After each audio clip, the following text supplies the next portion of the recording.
one of the things that I have learned as I go to other companies, the ability to really spend time and energy forecasting your business, understanding what you're in control of, what you're not in control of, what kind of risks are you taking, what can go wrong, and being intense and having intensity around that to really have the rigor to understand the risk that you are taking and the profile of the company. Um, that requires a lot of financial acumen, a lot of candor, and frankly, a lot of confidence to say, look, I don't know what could happen, but this could happen. And Yeah. so it's a time of year where you kind of have to at least go through that so that you're not surprised. So if things do go sideways, if the wind shifts, you have a plan or a thought process of what needs to be done to make the corrections you need. And sometimes that's not fun work, frankly. But in the financial services world, it's critical that you and the team, the executive team, understands where battle stations are. Welcome to the Your Seat at the Table podcast with your hosts, Idea Monkey Mike Maddock and ringleader John Tobin. We're two founders, a serial entrepreneur and $1 billion operator, who talk to leaders about how, when, and why they made their most pivotal decisions in life. Join us as we share wisdom, mistakes, and a few laughs learning from the brightest minds in business today. Welcome to Your Seat at the Table. Today, I am thrilled by having a friend and a person I really respect from a business perspective, Tom Casey. Tom has been a serial CFO with a number of organizations. And Tom, as I think about that, like how many different companies you've been with in different roles and different capacities and just big names that are out there, which we'll get into. I always like hearing kind of people's origin stories and how they started. How did you get into, were you a CPA and then knew you were going to try to go down that CFO path, or like how did that manifest itself? And maybe just talk about the early days of and starting your career.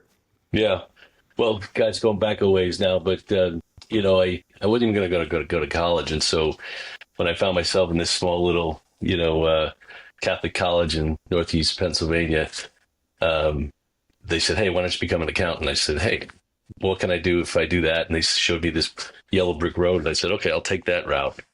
And before you knew it, I was in New York City with Coopers and Lybrand, becoming a CPA, and really started my career there. From there, I just never knew where it would go. Really, just kind of was absorbing a lot of different things at a young age, and then I spent a decade at GE Capital. So 10 years at GE Capital, really teaching me a lot about how to be a senior leader and a finance professional, and then took a number of other jobs we can talk about. But that was my early days in my career, and then took on a number of challenging assignments throughout the rest of my career. What was that like at GE? Like they have, an infamous, historical way of like building people, moving people around, learning. Yeah. Tons of, executives basically were churned from GE. Can you talk a little bit about that? What that was like? Yeah, I'm just Yeah. curious Yes. where you exactly started, and then what was the kind of the coolest role that you ended up getting into? Well, the history of GE Finance was a lot of folks coming through what they call the financial leadership program. I was actually kind of an experienced hire. I came in from public accounting. So Right. this is back in the early 90s, the proliferation of accounting changes in the financial services world. And so they needed some outside folks. But I came into this environment where, finance was a strategic partner. The more you could do, the more they gave you to do. The company was growing at an exceptional rate, and so opportunities were endless. And I always felt that as soon as I had capacity to do more, that there was another opportunity to take on. So it was one of those, the waves are always hitting you in the face, as opposed to you actually trying to stabilize your environment. You're always in new opportunities, and that was kind of an exciting time when you're. Yeah. I was in my 30s at the time, and the environment was high growth, really challenging, and then they supplemented that with a lot of training, a lot of on the job training, but also working with some incredible leaders, and as well as coursework that became important for me to grow. Do you What think? was that? Go ahead, Mike. Yeah. So I've done some work with GE. GE Capital. I have some friends that work there. It was one of the more innovative parts of GE, wasn't it? Like you were doing things with finance. Uh, I would argue that GE, the mothership, was not innovating, while GE Right. Capital was really doing some creative things. Can you talk about that? Yeah. Yeah, well, at the time, the financial services was going through multiple changes. You'd just come out of the financial savings and loans crisis, and Yeah. GE was playing the part of a bank, but not a bank, and so it was a competitive advantage for these financial services businesses. But I think the entrepreneurial spirit was really what was key. Is we had 26 businesses inside of GE Capital Hmm. that were run as entrepreneurs, and I think that was the exciting part is we all had our own markets, and we were in a lot of cases we overlapped, but with that competitive spirit and market share gains and global expansion were all the things that were exciting. And being in finance in that type of a company, the way GE used their finance teams was really as a conduit to drive a lot of these types of initiatives. It could be Six Sigma, international expansion, market penetration, so forth. So it was an exciting time for a young professional. All right. So here's a curveball. So you've been in the C-suite at GE Capital, Washington Mutual, Clear Channel, Lending Club, cryptocurrency, bull or bear? I'm a bit of a bear. I think there's a lot of new things coming out. The recent stable coins that have come out. I mean, this is like, you thought deposits were cheap. Well, stable coins are cheaper, right? There's no interest that people are earning on that money. So that's actually the cheapest form of deposit I've seen. So different parts of crypto could be interesting, but I'm not a speculator on stable on Bitcoin, for example. Yeah. Got it. Thank I you. see a lot of uses for it. I mean, I do see if you're trying to move money around the world, this is definitely a high use. But as far as a speculative currency, I just don't see it. I've got So other you're things to do with bearish my on, life. on Russian drug lords? Is that what you're saying?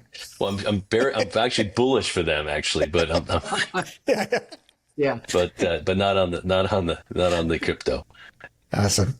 Hey, Tom, were you grew up in the East Coast? Did you have a big family? I don't remember that. Yeah, no. Maybe, and I think where I'm going with that, were there things that you learned almost leading into college that you reflect on as a leader that like, well, I kind of learned that as a kid or learned that within my family. I love looking at that from a family dynamic and how that plays into being a leader.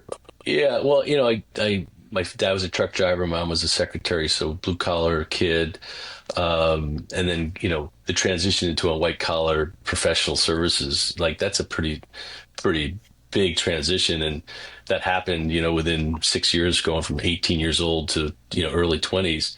That was probably the biggest single change for me. I mean, I think just understanding the transition and going through it myself and without any prior parents or even family that have gone through that type of transition before. So it was a big change for me, and one that hard work and willing to do anything, get the job done. As I call it, completed staff work. Get shit done, and I kind of was always focused on execution and taking on the next challenge. Are you I'm going to assume if you had to pick one, grit or quit, you'd be more grit than quit. True? Totally. Yeah, no one's going to outwork me. It's kind of Yeah. I was never the smartest guy in the room, but I'd always put the hours in to get stuff done. So how is that? So, same. I'm wondering how that has manifested in good ways and bad ways in your life. Yeah. Well, I can wear people out, right?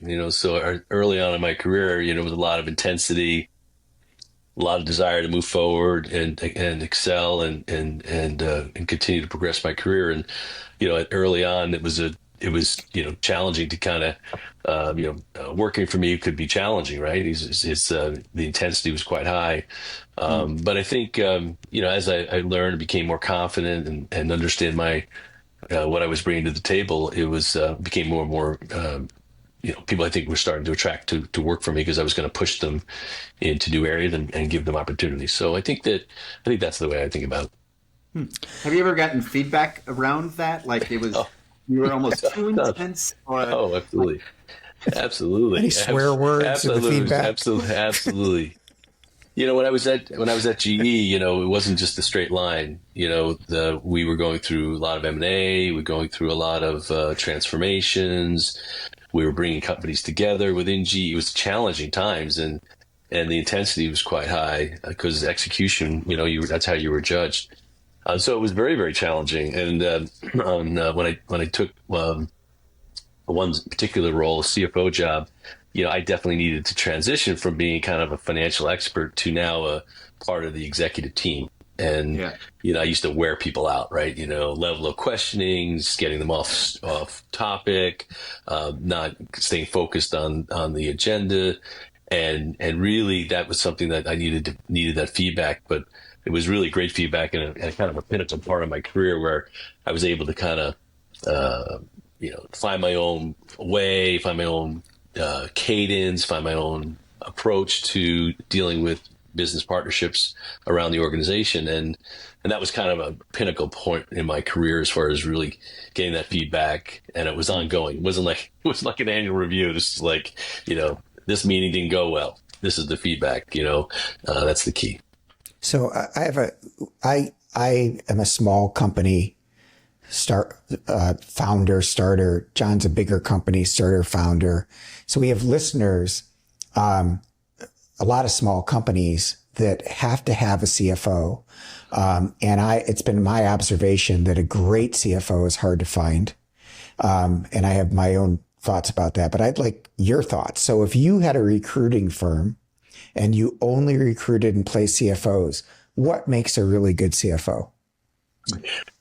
Well, it's a good question. I think the challenge is, I think of it as like a big wheel of competencies. And I think as an early CFO, you only can fill out, call 20-25% of those competencies. You may be really strong academically, and so the technical skills. Maybe you've had some experience in processes and in business processes that run the business.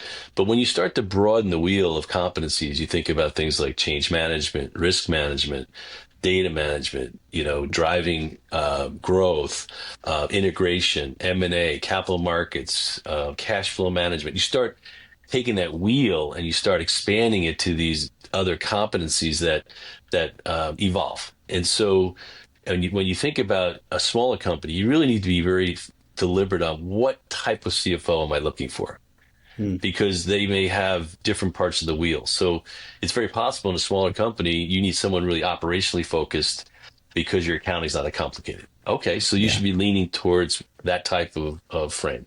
If you're in a big growth mode, you may need someone that understands capital markets or understands debt management and working with bankers, and that may be a slightly different need. So the CFO, at the big companies, they have the full competency wheel, right?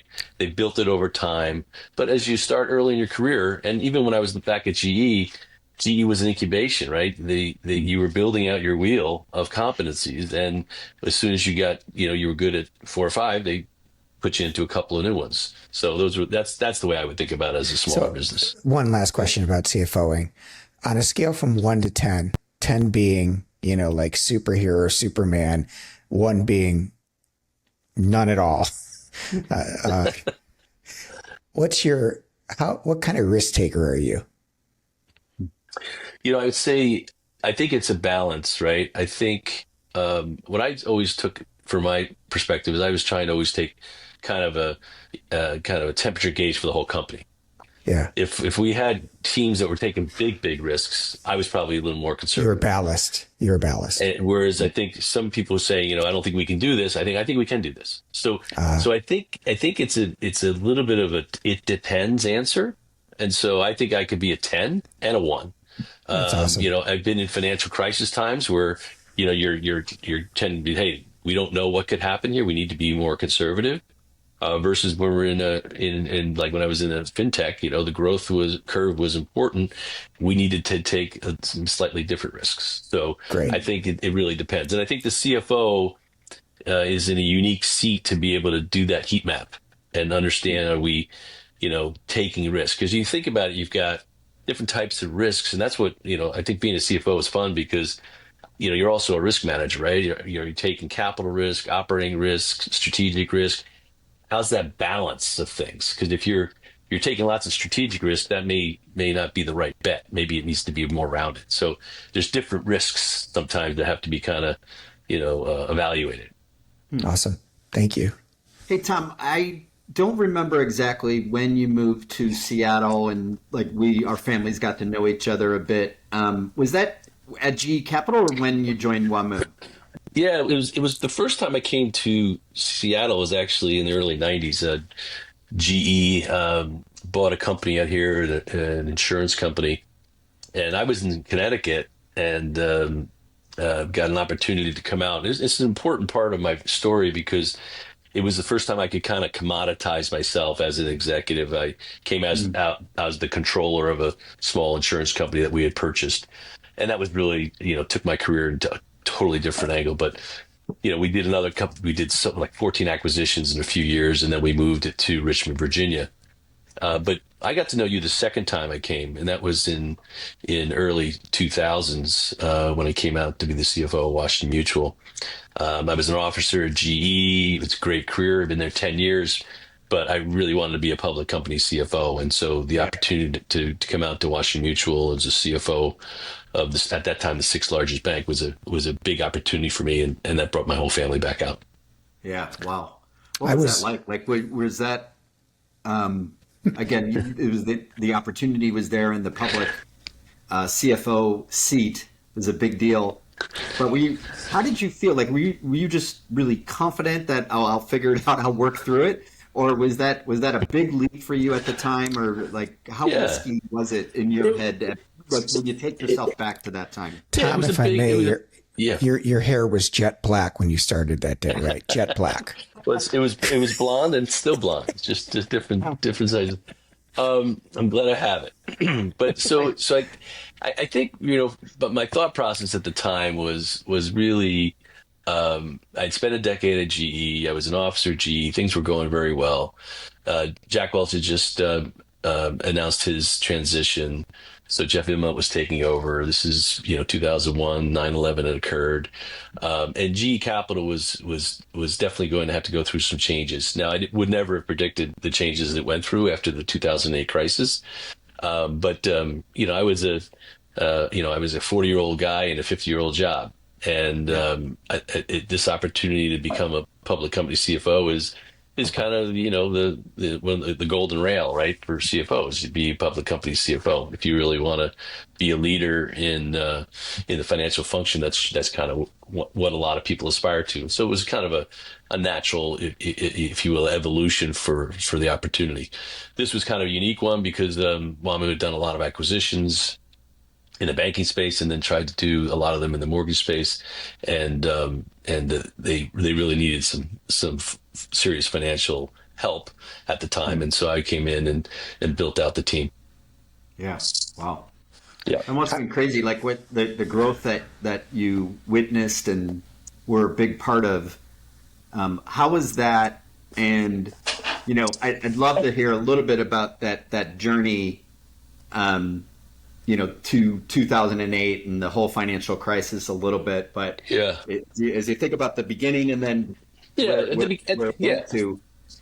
beginning, I think what I realized, and again, this only benefits from hindsight, is when it came out of GE, it's important you realize you left GE, right? So you have a lot of skills, and as I often use, I have my clamp-ons, my ropes, and my all my gear. Yeah.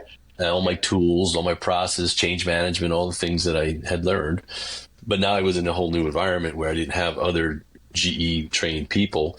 And so I had to adapt to my approach and timing and intensity. And I was going from East Coast, West Coast, also, using a football analogy, they were throwing and gunning and we were, running the ball back east. So it was a very, very different kind of culture. So I had to adapt to all that. And then we had, a very, very challenging, if you go back to the early 2000s, it was a very challenging interest rate environment, which which Alan Greenspan was moving interest rates around quite a bit. So definitely felt like there was a lot of, work needed to be done on the company, infrastructure, strategy, finance team, and most importantly, where finance was structured in the company. One of the things and I've done a number of these now, is I'm always asking, like, where's finance in the company? Is it at the table?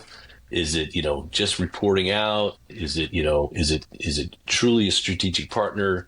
Does everyone think they know about finance, or what is it? And that's kind of it's kind of my MO, if you will, is really getting finance positioned properly. And, my whole objective here is, put financial leadership close to decision makers and increase their batting average. I mean, that's basically what it is. And if you get on base more, we're going to win more games. That's basically what it comes down to. And so there's no question that at the time you were there, we were doing work with Wachovia and Bank of America on new product stuff. And WAMU was like the poster child for a rocket ship innovation engine. Like, I remember going, my goodness, what this company is really doing some amazing things. And then, and then life happened. So what did you learn about leadership under crisis in that? Because you were surrounded by leaders who were in crisis. What did it teach you? Well, I think you're right. We were incredibly innovative. You go back, these things all sound like table stakes, but we were opening up branches, we were doing online banking, we were kind of moving pretty quick against our peer set, and really engaging customers in a very, very different way. And I'd say a lot of financial services are actually doing that same thing now, just really focusing on the consumer. Banks back then were just like, deposits, not very focused on customer service. So now it's a big, big deal.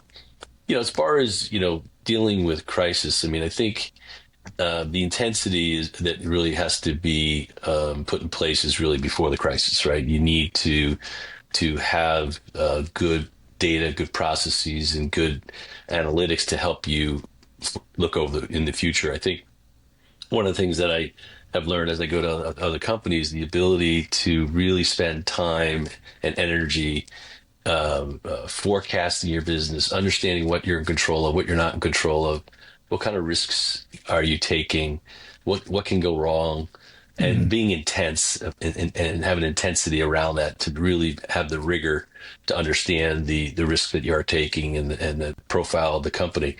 That requires a lot of financial acumen, a lot of candor, and frankly, a lot of confidence to say, look, I don't know what could happen, but this could happen.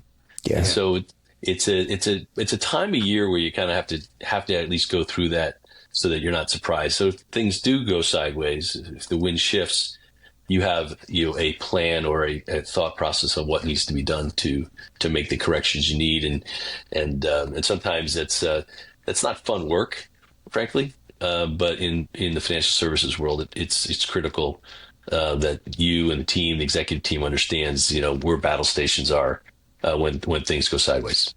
Yeah. Tom, this may be a tough question, but again, maybe thinking with the learning in mind, anything that you would drastically do different, again, in hindsight and, knowing a lot of the innovation that you guys were doing, was it like too much? And I imagine that you were kind of raising maybe different flags, like a yellow flag, like, hey, let's watch this. But do you feel like you maybe should have done something different, I guess? Yeah. Well, it's interesting, the story be told here, obviously, during the financial crisis, WAMU was sold to JP Morgan. But what people don't typically focus on is that we actually raised $7 billion of capital in April of 2008. David Bonderman put $1 billion in, and I had investors screaming for more allocation of the offering, and people felt that was the bottom. So you've got to go back and think about that. That was April of 2008. So we actually thought we were way ahead, John, of the issue. I think as the kind of, and I'm not going to rehash the story, but it's been written, there was a lot of things that were going on over the summer that were out of our control. policy related issues, other companies, and that we got caught up in. But, once the government decided to take over Fannie and Freddie, things changed quite a bit. It's a black swan event. Once the government, guaranteed money markets instead of guaranteeing bank deposits, things changed. So there was a lot of things that we couldn't control, but we felt we were way ahead when we did the offering back in April of 2008. Hey, Tom, what makes a CEO easy or hard to work with? Well, I think, I think a CEO that feels that they're a financial expert and want to continue to spend their time in the finance world, that can be painful. Yeah. But no, I think, one that's fun with is they can go faster knowing that they've got a good CFO on the con, right? And I think that's the key is like, what I tell people is like, look, the reason we have all these systems and controls in place is so we can go faster. I kind of use like a race car. Why does a race car have big brakes, right? So it can go fast. That's right. cool. So that's the same way to think about finance, and the leadership there is like, you can go fast and then we can fix and correct things if we need to. But if you don't have that and you go fast, you're going to hit the wall. So I think that's the important part is giving people the ability to go faster, make more, take more risks, right? Take more, the worst thing they can do is be conservative. Everyone says, oh, my finance team's conservative. Well, yeah, but are they holding back growth? Are they not giving us the additional capital we need to grow? Are they being conservative in their forecast? And so we don't think we can grow faster. Like, there's a real important balance there between enthusiasm and kind of encouragement of growth versus being conservative all the time. And I think finance teams tend to get that negative bend. But if you've got a really great CFO, they're going to be able to balance that. We just had a conversation with Terry Hill, who is an operating president at Nationwide Insurance. And one of the things she told us was when she got the gig, she brought her finance person with her because she goes, I was never that good at math and I had to run a big P&L. So I thought, there it is, stay in your swim lane, and trust someone. Yeah. You have, just as a follow up, I'm wondering how close you are with former CEOs, like people that are you buddies? Because that's kind of a Batman and Robin relationship when it's working. I think at the time, it's been, I've gone through a lot of transformations in my career. I would say I've got great experiences. And John, you mentioned, would I do anything differently? Really not. I mean, my career has been, sawtooth. It's had its ups and downs, but it's made me who I am. And so I've been blessed with these opportunities that help companies. Unfortunately, sometimes, Mike, businesses are going through transformations, so there's difficult decisions to be made. And so it's not necessarily a social type of relationship, but I think we've always had good professional relationships, but it's not a I would say social relationships. No. Got it. Do you that's have very different for my team? For my teams, it's very different, right? So my teams are, I've been spending a lot of time, I do a lot of professional development, personal development, training, giving them opportunities, kind of doing the same thing what I got when I was at GE, always pushing them to do new things and get new skills and build their competency wheel that we talked about earlier. And when I look back, those are probably, when I look at where some of those guys that worked for me or what they're doing now, I'm very proud of all we did together. Bet you are. I love that. I was going to reflect on that, Tom, just because I know a number of people that you've worked with that have moved on and they've really major roles and just incredible executives, and they all speak so highly of you and working with you, and it says a lot. But I did get the feeling that there was work, but there was a social element to it. And I think I probably go too far the other way and try to build too many social relationships. But was that conscious with your team, do you think? Well, I think when you're, how do you build teams, right? One way you build teams is go through a lot of common experiences, right? And so when you're going through transformations that I've been through, and finance being a big part of those, you got to have a squad, right? You have to have a group of people that are trying to do the day job, but also push the organization to where it needs to go. That can be, very close relationship with the board, with the CEO, because a lot of times finance can be that break glass type of area to help the CEO drive the strategy that is needed. And so, yeah, I think that those kind of, you know, shake it off type of moments where you're like, whoa, like we're being asked to do things that haven't been done before. That does build a lot of teamwork. I think, part of this is like, just being humble about the challenges you have, and being self-confident to be able to manage through them, and know that, the answers aren't always clear.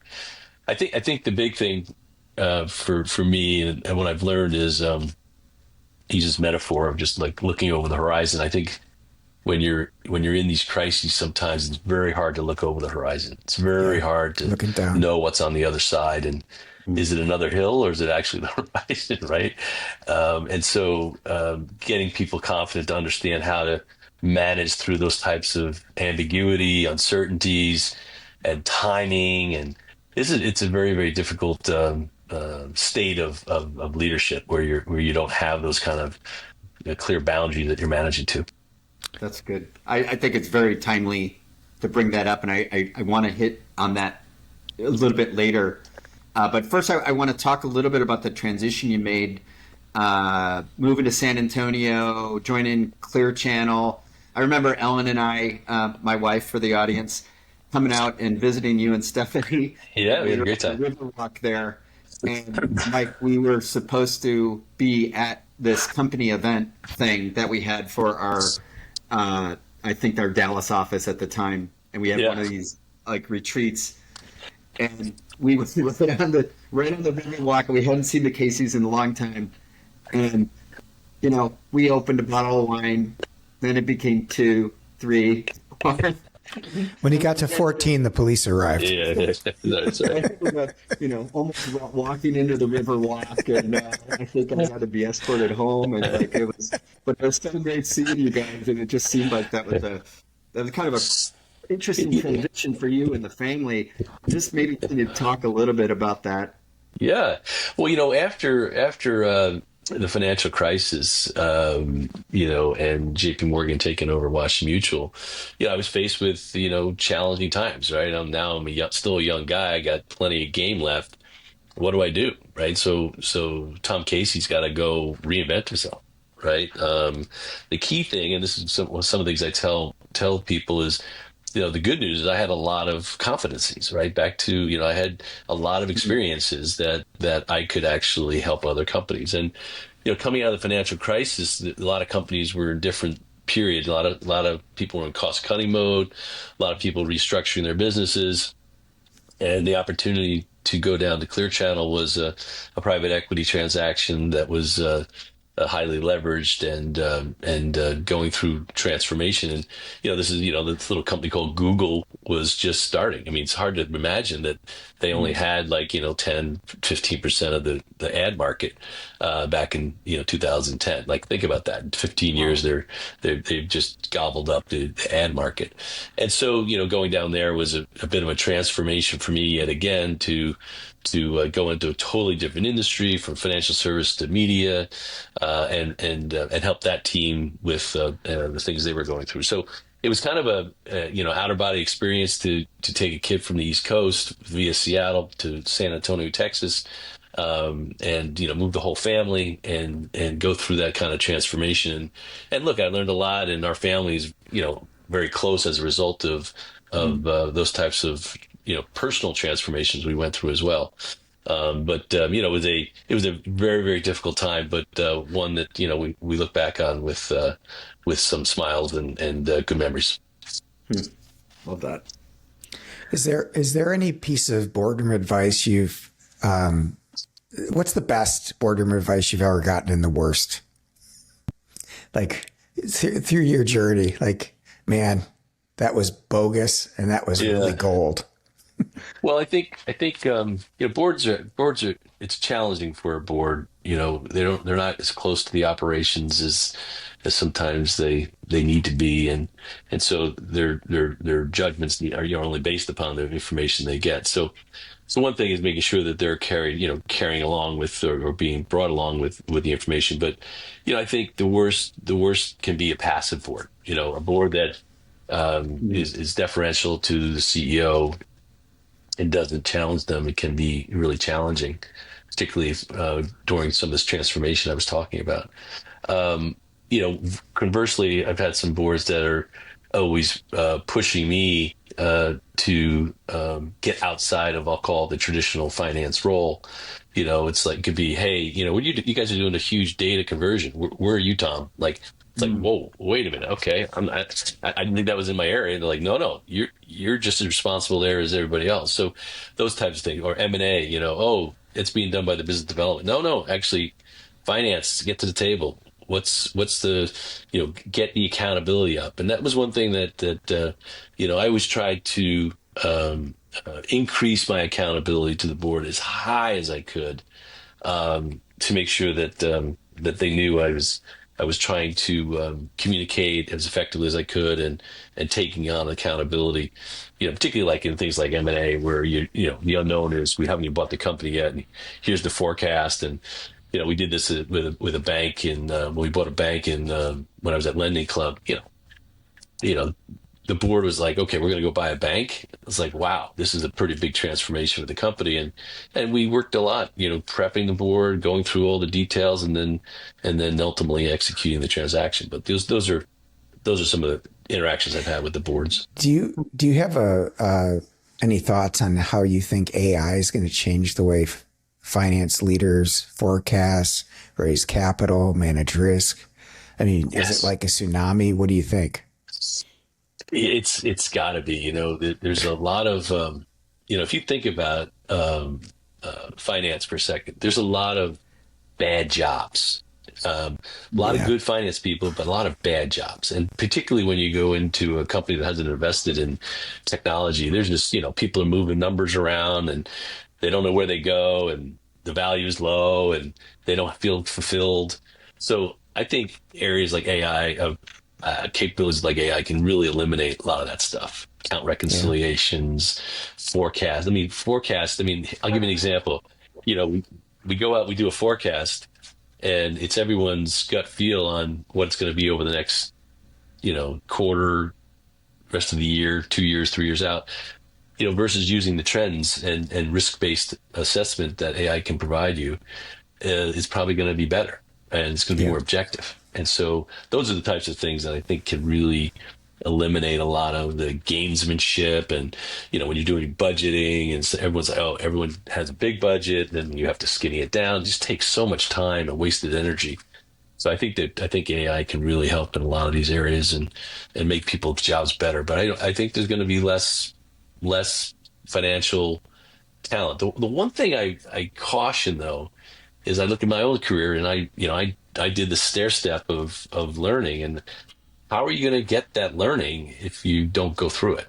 And Yeah. so I think that's going to be the you know interesting type of evolution on future leaders. Will they know the domain, right? So I think that I think it's, that's a yeah, really good good. point, and something I do worry about some of the people like just coming into the working world now, and all the hard things that we did that were kind of manual, but it was a way that you learned. You really did learn a lot. yeah, And does that? I mean, I think maybe it's still the same, but you're just leveraging AI, and you become an expert in asking those good questions, setting up the right prompts more quickly. So maybe that will be that, like that. That's just how people will evolve. But I do worry a little bit about the growth piece of that, and how yeah, do you grow through experiences and things like that. yeah. Look, I don't want to be overly simplistic, but I would say most companies aren't even ready to leverage it. I mean, Mm. when you really think about it, I mean, unless things have changed since I've retired in the last 2 years, just having your data clean. just having it available to be used to model AI capabilities. If you don't have that, you have to do some pre-work before you even get to Garbage that in, point. garbage out. Yeah. So, if you think about, I always use the phrase, 1,000 good decisions got us here, but we're in a bad spot. Like, you've done 10 acquisitions and you just stacked on the technology, you haven't integrated. And so you've got customer definitions that are disparate. You've got, products that don't connect, so we can't see a customer view. These are present in most companies, and you have to fix those first before you can really start to leverage the technology. Especially in a big way, like in enterprise wide. I think what we're finding is that about 70% of the global 2000, let's say, are doing stuff with AI, but it's more proof of concepts, very small use cases around productivity improvements and Right. some automation, but like very, very small and very little. It's more dabbling. 30% are actually making big bets on it. And so Yeah. we're trying to move that number up. That's a big focus for us at Sloan, but you're right. It's very early days, frankly. Yeah, Hey, it is. go ahead. No, go Sorry. ahead.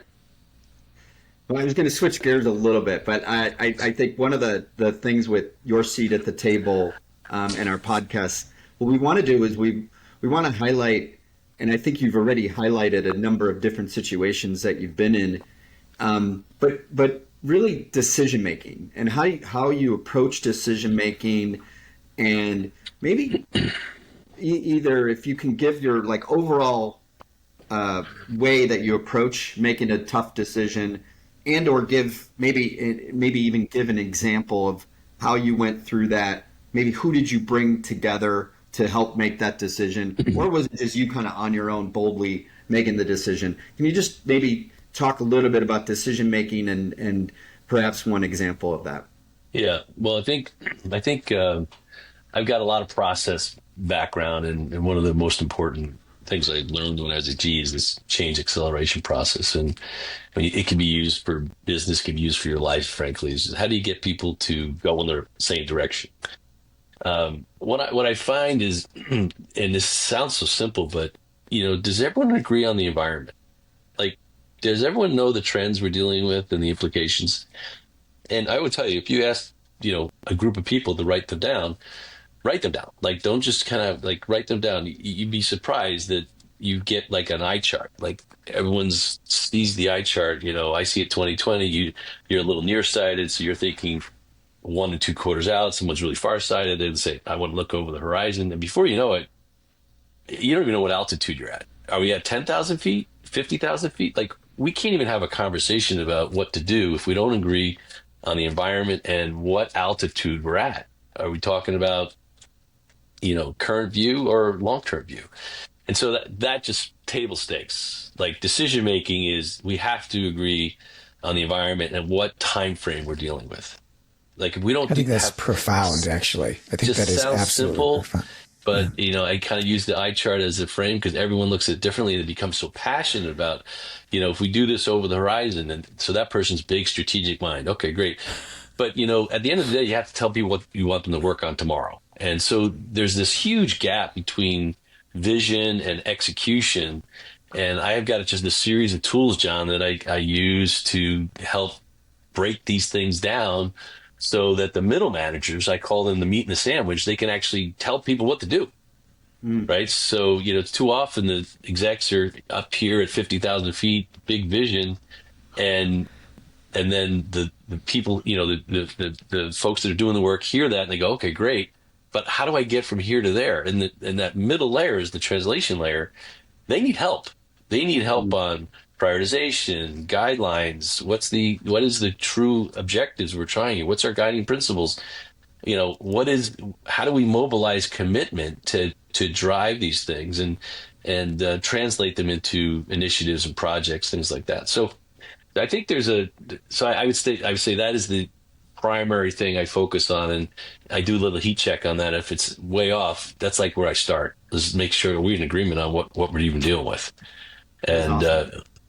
It's so timely, Tom, honestly, for me, for our company, because we're going through this big operating model change, and I'd say certain parts of the executive team is thinking 5 years out. Certain are really swimming right in the moment. Some yeah, people are looking back in history of what we have. Like it's yeah, that look at two things that I'm really taking this, and yeah, does everyone see the environment the yeah. same? And Well, that leadership alignment is so huge.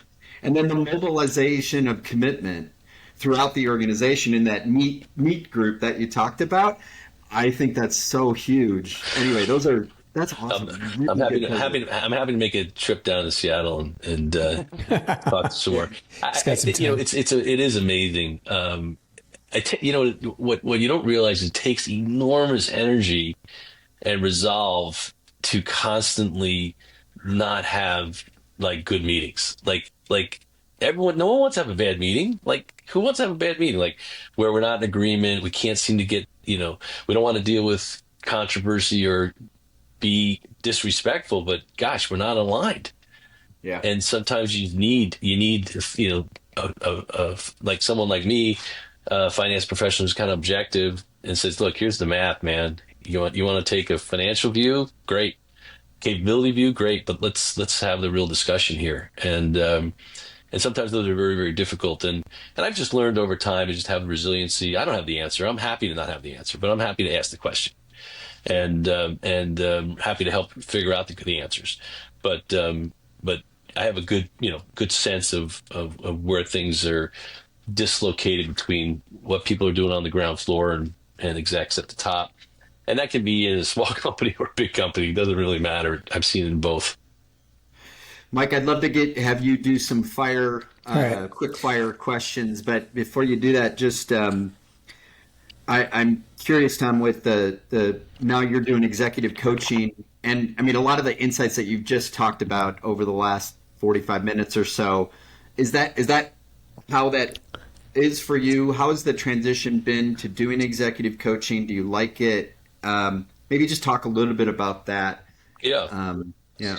Well, I just recently started doing this, and I'm consider myself an advisor, right? But I'm also learning new skills as a coach, and I think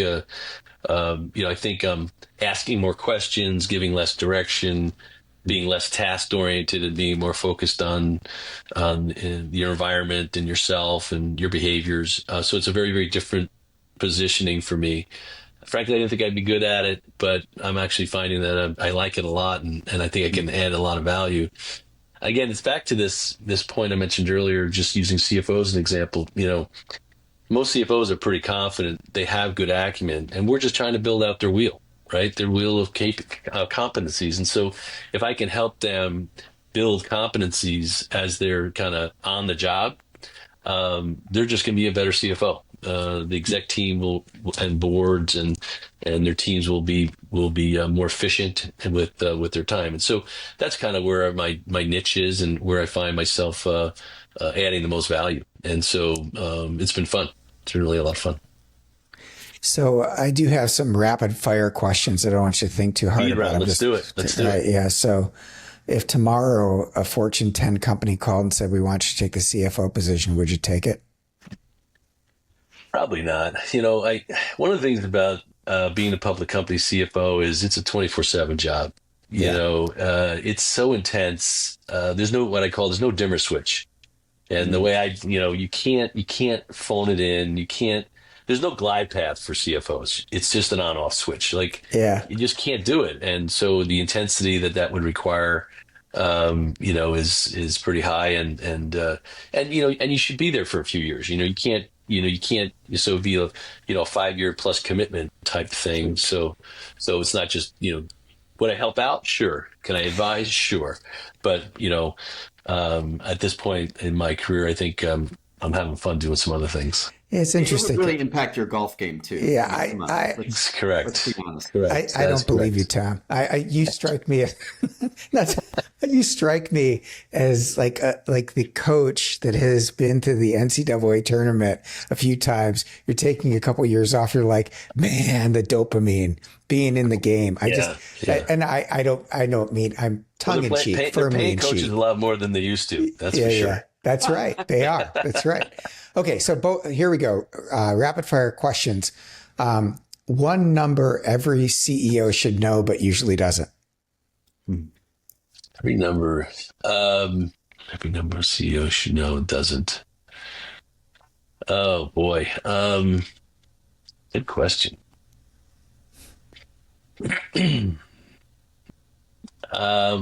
Headcount.